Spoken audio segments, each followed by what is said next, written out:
Worms R ಅವ್ರು ಏನ್ batting ಆಡಿದ್ದು, ಏನ್ ಚೇಸಿಂಗ್ ಮಾಡಿದ್ದು, ಒಂಥರ ಸಕ್ಕದಾಗ ಆಡಿದ್ರು ಅಂತಾನೆ ಹೇಳ್ಬೋದು. ಇವಾಗ ನೋಡಿ ಇವ್ರಿಗೆ ಮ್ಯಾಚ್ ವಿನ್ ಆಗ್ತಾ ಇದ್ದಂಗೆ ಇವಾಗ ನಂಬರ್ 4 ಪೊಸಿಷನ್ ಹೋಗಿರೋದು. ಇವ್ರಿಗೆ ಮಸ್ಟ್ ವಿನ್ ಗೇಮ್ ಆಗಿತ್ತು. ಒಂಥರ ಅಂಡರ್ ಪ್ರೆಜರ್ ಅಲ್ಲಿ ಇದ್ರು ನೋಡಿ. ಅಂಡರ್ ಪ್ರೆಜರ್ ಅಲ್ಲಿ ಇದ್ದಾಗ ಯಾವ ತರ ಬ್ಯಾಟಿಂಗ್ ಅಲ್ಲಿ ಪರ್ಫಾರ್ಮೆನ್ಸ್ ಕೊಟ್ಟರು ಮ್ಯಾಚ್ ವಿನ್ ಆದ್ರು ಅಂತ.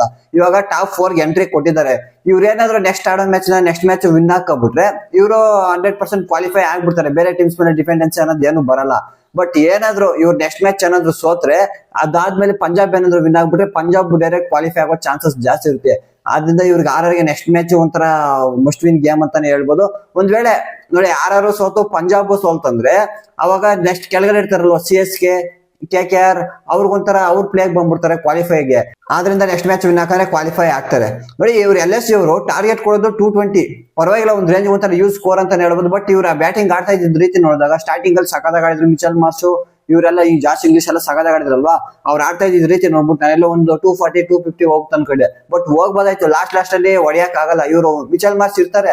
ಮಿಚೆಲ್ ಮಾರ್ಚ್ ಇದ್ದಾಗಲೂ ಅಷ್ಟೇ ಅವ್ರ ಕೈಯಲ್ಲಿ ಸ್ಕೋರ್ ಮಾಡಕ್ ಆಗಲ್ಲ. ಲಾಸ್ಟ್ ಅಲ್ಲಿ ಜೋಫ್ರಾ ಆರ್ಚರ್ ಯಾವ ರೀತಿ ಆಗ್ತಾರ, ಲಾಸ್ಟ್ ಓವರ್ 7 ರನ್ಸ್ ಅಷ್ಟೇ ಕೊಡೋದು. ಸಗದಾಗ ಮಾಡ್ತಾರೆ ಅಂತ ಹೇಳ್ಬೋದು. ಇನ್ಫ್ಯಾಕ್ಟ್ ಹೇಳ್ಬೇಕಾದ್ರೆ ಲಾಸ್ಟ್ 4 overs ಅಲ್ಲಿ ರನ್ಸೇ ಕೊಟ್ಟಿಲ್ಲ, ಸ್ವಲ್ಪ ಕಡಿಮೆನೆ ಕೊಟ್ಟಿರೋದು. ಸಕ್ಕದಾಗ ಆಡ್ಸ್ಕೊಂಡು ಅಲ್ಲೊಂಥರ ಇವರು ಆರ್ ಬೌಲರ್ಸ್ ಕಮ್ಬ್ಯಾಕ್ ಮಾಡಿದ್ರು ಅಂತಾನೆ ಹೇಳ್ಬೋದು. ಮತ್ತೆ ಇವ್ರು ಮೆಚ್ಕೊಳ್ಳೇಬೇಕು ಯಾವ ರೀತಿ ಆಡಿದ್ದು ಇವ್ರು ಆರ್ ಕಡೆ. ನಾನು ಇವ್ರಿಗೆ ಟಾರ್ಗೆಟ್ ಕೊಡ್ತಾ ಇದ್ದಾಗ ನೀವು ಆರ್ ಕಡೆ ಹೊಡೆಯಕ್ ಆಗಲ್ಲ, ಕಷ್ಟ ಆಗುತ್ತೆ ಅನ್ಕೊಂಡಿದ್ರೆ. ಬಟ್ ನೋಡಿ ಅವ್ರು ಏನಾದ್ರು ವಿನ್ ಆಗ್ಬೇಕಾಗಿದ್ರೆ ಟಾಪ್ ಅಲ್ಲಿ ರನ್ಸ್ ಬರ್ಲೇಬೇಕಾಯ್ತು. ವೈಭವ್ ಸೂರ್ಯವಂಶಿ, SS ವಿಜಯಶಾಲ್, ಧ್ರುವ್ ಜುರೇಲ್ ಇವರೇ ಅವ್ರ ಕಡೆ ಮೈನ್ ಬ್ಯಾಟ್ಸ್ಮನ್ಸ್. ನೋಡಿ ಅದೇ ರೀತಿ ಆಯ್ತು. ಅವ್ರ ಕಡೆಯಿಂದಾನೆ ಪರ್ಫಾರ್ಮೆನ್ಸ್ ಮತ್ತು ಅವ್ರ ಕಡೆಯಿಂದಾನೆ ಬ್ಯಾಟಿಂಗ್ ಸಗದಾಗ ಆಡಿದ್ರು. ಆದ್ರಿಂದ ಮ್ಯಾಚ್ ಒಂಥರ ಚೇಸಿಂಗ್ ಮಾಡಿದ್ರು ಅಂತಾನೆ ಹೇಳ್ಬೋದು. ನೋಡಿ ಇವರು ವೈಭವ್ ಸೂರ್ಯವಂಶಿ ಕಡೆಯಿಂದ ಬಂದಂತ 50 ಇರ್ಬೋದು, ಧ್ರುವ್ ಜುರೇಲ್ ಕಡೆಯಿಂದ ಬಂದಂತ 50 ಇರ್ಬೋದು, ಸಗದಾಗ ಆಡಿದ್ರು. ಇನ್ಫ್ಯಾಕ್ಟ್ ಹೇಳ್ಬೇಕಾದ್ರೆ ವೈಭವ್ ಸೂರ್ಯವಂಶಿನೂ ಒಂದು 100 ನೇ ಮಿಸ್ ಮಾಡ್ಕೊತಾರೆ. ಮತ್ತೆ ಮಿಚೆಲ್ ಮಾರ್ಷ್ ಕೂಡ 100 ನೇ ಮಿಸ್ ಮಾಡ್ಕೊಳ್ತಾರೆ. ಇವ್ರ ಕಡೆ ಮಿಚೆಲ್ ಮಾರ್ಷ್ 100 ನ ಸ್ಕೋರ್ ಮಾಡಬಹುದಿತ್ತು. ಬಟ್ ಲಾಸ್ಟ್ ಅಲ್ಲೆಲ್ಲ ಹೊಡೆಯಕ್ ಕೊಡಲ್ಲ ಅಲ್ವಾ, ಆದ್ರಿಂದ ಜೋಫ್ರಾ ಆರ್ಚರ್ ಸ್ವಲ್ಪ ಕಟ್ ಆಗ್ಬಿಟ್ರೆ ಅವ್ರನ್ನ ಸೆಂಚುರಿ ಮಾಡಕ್ ಬಿಡಲ್ಲ. ಇವ್ರ ಕಡೆ ಅಷ್ಟೇ. ಇವರು ಲಾಸ್ಟ್ ಅಲ್ಲಿ 92 ಏನೋ ಸ್ಕೋರ್ ಮಾಡಿರ್ತಾರೆ. 92 ನ 93 ಏನೋ ವೈಭವ್ ಸೂರ್ಯವಂಶಿ ಸ್ಕೋರ್ ಮಾಡ್ತಾರೆ. ಬಟ್ ಇವರು ಹೊಡೆಯಕ್ ಹೋಗಿನೇ ಔಟ್ ಆಗ್ತಾರೆ. ಇವ್ರೇನ್ ಕಷ್ಟ ಪಡಲ್ಲ, ಹೊಡೆಯಕ್ ಹೋಗಿನೇ ಔಟ್ ಆಗ್ಬಿಡ್ತಾರೆ. ಬಟ್ ಇವರು ಸೆಂಚುರಿ ಮಿಸ್ ಆದ್ರು ಅಂತ ಹೇಳ್ಬೋದು. ಬಟ್ ಆದ್ರೂ ಮಸ್ಟ್ ವಿನ್ ಗೇಮ್ ಅಲ್ಲಿ ಒಂಥರ ಕ್ರೂಷಿಯಲ್ ಇನ್ನಿಂಗ್ಸ್ ಬಂತು ಅಂತ ಹೇಳ್ಬೋದು. ವಿನ್ನಿಂಗ್ ನಾಕ್ ಬಂತು ಅಂತ ಹೇಳ್ಬೋದು ವೈಭವ್ ಸೂರ್ಯವಂಶಿ ಕಡೆಯಿಂದ. ಟಾಸ್ ವಿನ್ ಆಗೋದು ಆರ್ ಬೌಲಿಂಗ್ ತಗೋತಾರೆ, ಬ್ಯಾಟಿಂಗ್ ಆಡಕ್ ಬರೋದು ಮಿಚೆಲ್ ಮಾರ್ಷ್, ಜಾಸ್ ಇಂಗ್ಲಿಷ್. ಯಾವ ತರ ಆಡ್ತಾರೆ, ಯಾವ ತರ ಅಗ್ರೆಸಿವ್ ಆಗಿ ಆಡ್ತಾರೆ, ಚೆಚ್ಚಿ ಬಿಸಾಕ್ಬಿಡ್ತಾರೆ ಅಂತ ಹೇಳ್ಬೋದು. ಪವರ್ ಪ್ಲೇದಲ್ಲಿ ಸಕದಾಗ ಆಡ್ತಾರೆ. ಪವರ್ ಪ್ಲೇದಲ್ಲೇ ಡಾಮಿನೇಟ್ ಮಾಡಿ ಹಾಕ್ಬಿಡ್ತಾರೆ. ಹೇಳ್ಬೇಕಂದ್ರೆ ಇನ್ಫ್ಯಾಕ್ಟ್ ಹೇಳ್ಬೇಕಂದ್ರೆ ಇವ್ರು ಪವರ್ ಪ್ಲೇದಲ್ಲಿ ಸ್ಕೋರ್ ಮಾಡೋದು 6 overs ಅಲ್ಲಿ 83 ರನ್ಸ್ ಸ್ಕೋರ್ ಮಾಡ್ತಾರೆ. ಸಕದಾಗ ಚೆಚ್ಚಿ ಬಿಸಾಕ್ಬಿಟ್ಟಿರ್ತಾರೆ. ಅದು ಏನು ನೋ ವಿಕೆಟ್, ಒಂದು ವಿಕೆಟ್ ಬಿದ್ದಿರಲ್ಲ, ಆ ತರ ಸ್ಕೋರ್ ಮಾಡೋದು. ಸಕದಾಗ ಆಡ್ತಾರೆ ಅಂತ ಹೇಳ್ಬೋದು. ಇನ್ಫ್ಯಾಕ್ಟ್ ಇವ್ರು ನೋಡಿ ಇವ್ರಿಬ್ರು ನಡುವೆ ಬರೋ ಪಾರ್ಟ್ನರ್ಶಿಪ್ ಎಷ್ಟು ಗೊತ್ತಾ, 109-50 ಬಾಲ್ಸ್ ಅಲ್ಲಿ ಸಕದ ಒಂಥರ ಚೆಚ್ಚಿ ಬಿಸಾಕ್ಬಿಡ್ತಾರೆ ಅಂತ ಹೇಳ್ಬೋದು ಆರ್ ಬೌಲರ್ಸ್ ನ. ಅದಾದ್ಮೇಲೆ ನೋಡಿ ಇವ್ರು ಮೊದಲನೇ ವಿಕೆಟ್ ಬಿಡೋದು 9ನೇ ಓವರ್ ಅಲ್ಲಿ. 9ನೇ ಓವರ್ ಅಲ್ಲಿ ಜಾಸ್ ಇಂಗ್ಲಿಷ್ ಔಟ್ ಆಗ್ತಾರೆ. 29 ಬಾಲ್ಸ್ ಅಲ್ಲಿ 60 ರನ್ಸ್ ಸ್ಕೋರ್ ಮಾಡಿ ಯಶ್ರಾಜ್ ಪುಂಜಾಗೆ. ಅದಾದ್ಮೇಲೆ ಇವ್ರ ಕಡೆಯಿಂದ ಇನ್ಫ್ಯಾಕ್ಟ್ ಹೇಳ್ಬೇಕಂದ್ರೆ ಇಂಗ್ಲಿಷ್ ಕಡೆಯಿಂದ ಒಂದು 23 ಬಾಲ್ಸ್ ಗೆಲ್ಲ 50 ಬರುತ್ತೆ. ಪರವಾಗಿಲ್ಲ, ಒಂದ್ ರೇಂಜ್ ಅಗ್ರೆಸಿವ್ ಆಗಿ ಆಡ್ತಾರೆ. ಇವರು 29 ಬಾಲ್ಸ್ 60 ರನ್ಸ್ ಸ್ಕೋರ್ ಮಾಡಿ ಔಟ್ ಆಗ್ತಾರೆ. ಅದಾದ್ಮೇಲೆ ನಿಕೋಲಸ್ ಪುರನ್ ಕಡೆಯಿಂದ ಏನು ಅಷ್ಟೊಂದೇನೋ ರನ್ಸ್ ಬರಲ್ಲ. ಅವರು ಕಡಿಮೆ ಸ್ಕೋರ್ ಮಾಡೋದು. 11 ಬಾಲ್ಸ್ 60 ರನ್ಸ್ ಸ್ಕೋರ್ ಮಾಡ್ಬಿಟ್ಟು ಯಶ್ರಾಜ್ ಪುಂಜಾಗೆ ಔಟ್ ಆಗ್ತಾರೆ. ಮಿಚೆಲ್ ಮಾರ್ಷ್ ಒಂದೆಡೆಯಲ್ಲಿ ಆಡ್ತಾ ಇರ್ತಾರೆ. ಅವ್ರ ಬ್ಯಾಟ್ ಇಂದ ಒಂದು 25 ಬಾಲ್ಸ್ ಏನೋ 50 ಬರುತ್ತೆ. ಸಗದಾಗನೇ ಆಡ್ತಾರೆ. ಮತ್ತೆ ಇವರು ಬರ್ತಾರೆ ರಿಷಬ್ ಪಂತ್ ಕಡೆಯಿಂದ ಪರವಾಗಿಲ್ಲ, ಏನೋ ಓವರ್ ಅಗ್ರೆಸಿವ್ ಆಗಿ ಬರಲ್ಲ, ಒಂದ್ ರೇಂಜ್ ಪರವಾಗಿಲ್ಲ ಚೆನ್ನಾಗಿ ಆಡ್ತಾರೆ. 23 ಬಾಲ್ಸ್ ಅಲ್ಲಿ 35 ರನ್ ಸ್ಕೋರ್ ಮಾಡಿ ಅವ್ರು ಔಟ್ ಆಗ್ತಾರೆ. ಮಿಚೆಲ್ ಮಾರ್ಷ್ ನೋಡಿ ಸ್ಟಾರ್ಟಿಂಗ್ ಅಲ್ಲಿ 35 ಬಾಲ್ಸ್ ಅಲ್ಲಿ 50 ರನ್ಸ್ ಸ್ಕೋರ್ ಮಾಡ್ತಾರಲ್ವಾ, ಅದಾದ್ಮೇಲೆ ಲಾಸ್ಟ್ ಅಲ್ಲಿ ಮಿಚೆಲ್ ಮಾರ್ಷ್ ಕಡೆಯಿಂದ ಏನಷ್ಟೊಂದು ಸ್ಕೋರ್ ಮಾಡಕ್ಕಾಗಲ್ಲ. ಅವ್ರು ಸ್ವಲ್ಪ ನಿಧಾನ ಆಗ್ಬಿಡ್ತಾರೆ. ಮತ್ತೆ ಲಾಸ್ಟ್ ಅಲ್ಲಿ ಇವ್ರು ಸೆಂಚುರಿ ಮಾಡ್ಕೊಳ್ಳೋ ಅವಕಾಶನೇ ಇರುತ್ತೆ. ಬಟ್ ಇವ್ರ ಕಡೆಯಿಂದ ಏನಷ್ಟೊಂದು ಚೆನ್ನಾಗಿ ಆಡಕ್ಕಾಗಲ್ಲ. ಬಟ್ ಜೋಫ್ರಾ ಆರ್ಚರ್ ಆಗ್ಲಂತ ಬೌಲಿಂಗ್ ಇರ್ಬೋದು, ಸಕದಾಗ ಆಗ್ತಾರೆ. ಮತ್ತೆ ಯಶ್ರಾಜ್ ಪುಂಜು ಮೆಚ್ಕೊಳ್ಳೇಬೇಕು, ಆರ್ ಕಡೆ ಸಕದಾಗ ಬೌಲಿಂಗ್ ಮಾಡ್ರು ಅಂತ ಹೇಳ್ಬೋದು. ಇವರಿಬ್ರು ನೋಡಿ ಯಶ್ರಾಜ್ ಪುಂಜು ಹಾಕಿರೋ 4 overs ಅಲ್ಲಿ 35 ರನ್ಸ್ ಅಷ್ಟೇ ಕೊಟ್ಟಿರೋದು, 2 ವಿಕೆಟ್ಸ್ ತಗೊಂಡ್ರು. ಜೋಫ್ರಾ ಆರ್ಚರ್ ಸ್ವಲ್ಪ ಎಕ್ಸ್ಪೆನ್ಸಿವ್ ಆದ್ರೂ ಇಲ್ಲ ಅಂತಲ್ಲ, 4 overs ಅಲ್ಲಿ 39 ರನ್ಸ್ ಕೊಟ್ಟು 1 ವಿಕೆಟ್ ತಗೊಂಡ್ರು. But last over come back ಮಾಡಿದ್ರು ಅಂತ ಹೇಳ್ಬೋದು. 7 ರನ್ಸ್ ಅಷ್ಟೇ ಕೊಡೋದು ಲಾಸ್ಟ್ ಓವರ್ ಅಲ್ಲಿ.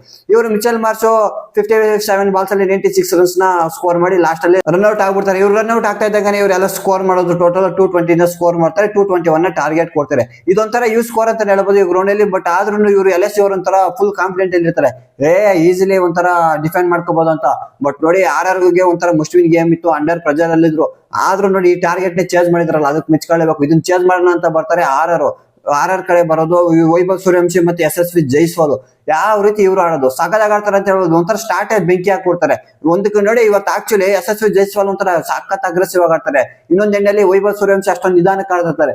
ಅವ್ರು ವೈಭವ್ ಸೂರ್ಯವಂಶಿ ನಾವ್ ಯಾವತ್ತೂ ಈ ತರ ನೋಡಿದ್ದಿಲ್ಲ. ಅವ್ರು ಆಡಿರೋ 12 ಬಾಲ್ಸ್ 11 ರನ್ಸ್ ನ ಸ್ಕೋರ್ ಮಾಡಿದ್ದು ಪೋಸ್ಟ್ ಅಲ್ಲಿ ನಂಬ್ತೀರಾ?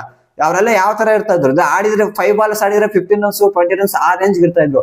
ಬಟ್ ಇವತ್ತು ಒಂಥರ ಸ್ವಲ್ಪ ನಿಧಾನಕ್ಕೆ ಆಡಿದ್ರು ಅಂತ ಹೇಳ್ಬೋದು. ಬಟ್ ಜಾಸ್ತಿ ಸ್ಟ್ರೈಕ್ ಎಲ್ಲ ತಗೋತಾ ಇದ್ದು ಯಶಸ್ವಿ ಜೈಸ್ವಾಲ್ ಒಂಥರ ಅಗ್ರೆಸಿವ್ ಆಡಿದ್ರು ಅಂತ ಹೇಳ್ಬೋದು. ಅವರು 23 ಬಾಲ್ಸ್ ಅಲ್ಲಿ 43 ರನ್ಸ್ ಸ್ಕೋರ್ ಮಾಡಿ ಆಕಾಶ್ ಸಿಂಗ್ಗೆ ಔಟ್ ಆಗ್ಬಿಡ್ತಾರೆ. ಇನ್ಫ್ಯಾಕ್ಟ್ ಹೇಳ್ಬೇಕಾದ್ರೆ ಇವ್ರು ಪವರ್ ಪ್ಲೇ ದಲ್ಲಿನೇ 71 ರನ್ಸ್ ಸ್ಕೋರ್ ಬಂದಿರುತ್ತೆ 6 ಓವರ್ಸ್ ಅಲ್ಲಿ. ಸಗದಾಗಿನೇ ಆಡ್ತಾ ಇರ್ತಾರೆ, ಪರವಾಗಿಲ್ಲ ಒಂದ್ ರೇಂಜ್ ನೋಡಿ ಒಳ್ಳೆ ಸ್ಕೋರ್ ಬಂದಿದೆ ಪವರ್ ಪ್ಲೇ ದಲ್ಲಿ. ಅದಾದ್ಮೇಲೆ ಇವ್ರ ನಡುವೆ ಬರುವಂತ ಪಾರ್ಟ್ನರ್ಶಿಪ್ 75 ರನ್ಸ್ ಬರುತ್ತೆ 39 ಬಾಲ್ಸ್ ಅಲ್ಲಿ. ಅದಾದ್ಮೇಲೆ ಇವರು ಯಶಸ್ವಿ ಜೈಸ್ವಾಲ್ ಔಟ್ ಆಗ್ತಾ ಇದ್ದಂಗೆ ಧ್ರುವ್ ಜುರೇಲ್ ಬರ್ತಾರೆ ನೋಡಿ. ವೈಭವ್ ಸೂರ್ಯವಂಶಿ ಧ್ರುವ್ ಜುರೇಲ್ ಬರ್ತಾರಲ್ವಾ, ಅವಾಗ ಅಗ್ರೆಸಿವ್ ಆಗಿ ಆಡಕ್ ಶುರು ಮಾಡ್ತಾನೆ. ಒಂದ್ ಎಣ್ಣೆಯಲ್ಲಿ ಧ್ರುವ್ ಜುರೇಲ್ ಸ್ವಲ್ಪ ನಿಧಾನಕ್ಕೆ ಆಡ್ತಾ ಇರ್ತಾರೆ, ಓವರ್ ಅಗ್ರೆಸಿವ್ ಆಡಲ್ಲ, ಅವ್ರು ಸ್ವಲ್ಪ ನಿಧಾನಕ್ಕೆ ಆಡ್ತಾ ಇರ್ತಾರೆ. ಅವ್ರು ನೋಡಿ ಇವರು ವೈಭವ್ ಸೂರ್ಯವಂಶಿ ಅಗ್ರೆಸಿವ್ ಆಗಿ ಆಡಕ್ ಶುರು ಮಾಡೋದು. ಯಾವ ರೇಂಜ್ ಆಡ್ತಾರೆ, ಅದ್ಯಾವ್ದೋ 12th ಓವರ್ ಏನೋ ಇವ್ರಿಗೆ ಮಯಾಂಕ್ ಯಾದವ್ ಒಂದು ಓವರ್ ಹೊಡಿತಾರೆ, ಸ್ಕೋರು 29 ರನ್ಸ್ ನ ಸ್ಕೋರ್ ಮಾಡೋದು ಆ ಓವರ್ ಅಲ್ಲಿ. ಸಾಕಾಗಿ ಚಚ್ಚಿ ಬಿಸಾಕ್ಬಿಡ್ತಾರೆ ಅಂತ ಹೇಳೋದು. ವೈಭವ್ ಸೂರ್ಯವಂಶಿ ನೋಡಿ ಅವ್ರ ಬ್ಯಾಟ್ ಇಂದ ಫಸ್ಟ್ 12 ಬಾಲ್ಸ್ ಅಲ್ಲಿ 11 ರನ್ಸ್ ನ ಸ್ಕೋರ್ ಮಾಡಿದ್ರಲ್ವಾ, ಅವ್ರ ಬ್ಯಾಟ್ ಇಂದ 23 ಬಾಲ್ಸ್ ಅಲ್ಲಿ 50 ಬಂತು. ಯಾವ ತರ ಆಡಿದ್ರು ನೋಡಿ ಲಾಸ್ಟ್. ಆಮೇಲೆ ಇವ್ರು ಇನ್ಫ್ಯಾಕ್ಟ್ ಆಮೇಲೆ ಅಂತೂ ಬರೀ 4-6 ಎಲ್ಲ ಡೀಲ್ ಮಾಡ್ತಾ ಇದ್ರು. ಇವ್ರಿಬ್ಬರ ನಡುವೆ ಬರೋ ಪಾರ್ಟ್ನರ್ಶಿಪ್ ಎಷ್ಟು ಗೊತ್ತಾ, 105-45 ಬಾಲ್ಸ್ ಅಲ್ಲಿ. ಇಲ್ಲೇ ಗೊತ್ತಾಗೋಯ್ತು LS ಇಲ್ಲೇ ಗೊತ್ತಾಗೋಯ್ತು ಇವ್ರಿಬ್ರದ್ದು ಪಾರ್ಟ್ನರ್ಶಿಪ್ ಈ ತರ ಬರ್ತಾ ಇದ್ದಂಗೆ ಮ್ಯಾಚ್ ಮುಗೀತು ಅಂತಾನೆ ಗೊತ್ತಾಗೋಯ್ತು.